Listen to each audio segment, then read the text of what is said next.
And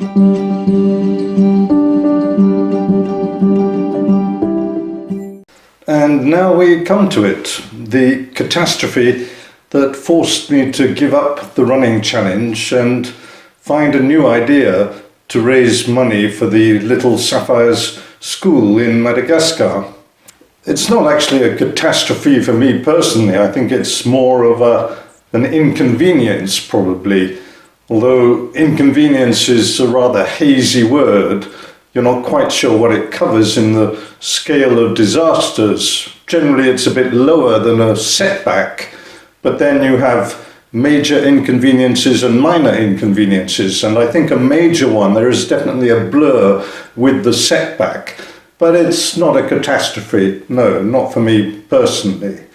It's a catastrophe for the challenge itself. But if I find a new idea, we're going to go ahead anyway, because Laurette in Madagascar and the Little Sapphires school, they've been waiting a long time already. But first, let me tell you about the catastrophe. Now I'm going to get very close up and personal here, in fact quite intimate. Here it is.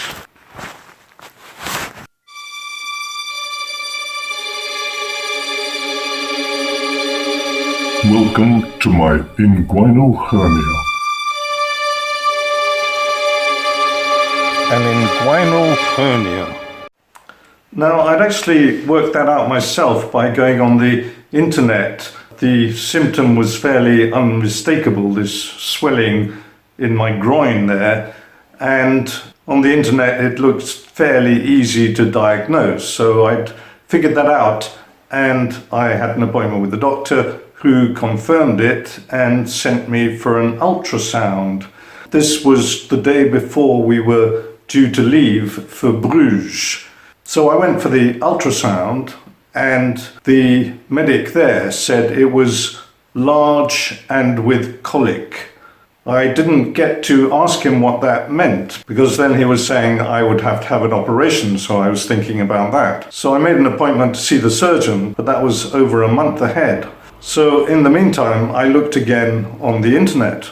I'm not a hypochondriac, I just find it safer to assume I'm going to die. The risk apparently is strangulation, which I'm pretty sure is just as nasty as it sounds. So all the time we were in Bruges, I was constantly looking for signs of eruption, like that thing in Alien when the man's belly explodes. Those pictures on the ultrasound look very similar to me. Actually, not all the time we were in Bruges, because halfway through our stay, another catastrophe occurred which completely took my mind off my own. My wife fell down the stairs and broke her collarbone. I didn't realize she'd broken her collarbone at first, and I wasn't really worried about her shoulder, although she said it was hurting. The problem was that when I sat her down in the armchair, after a while she said, "Where are we?" And I thought, uh-oh. So I asked her what the name of the President of the Republic was, and she had no idea. Then I asked, well, our children's name, and she got that, that was good. And she knew who I was. Oh yes, she said, "You're the man who does the compost." Okay.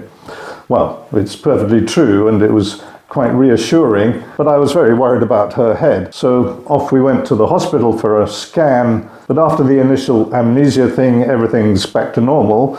But that's where they discovered that she had broken her collarbone. Since then, we've got back and adapted to the new situation, and her shoulder is mending nicely.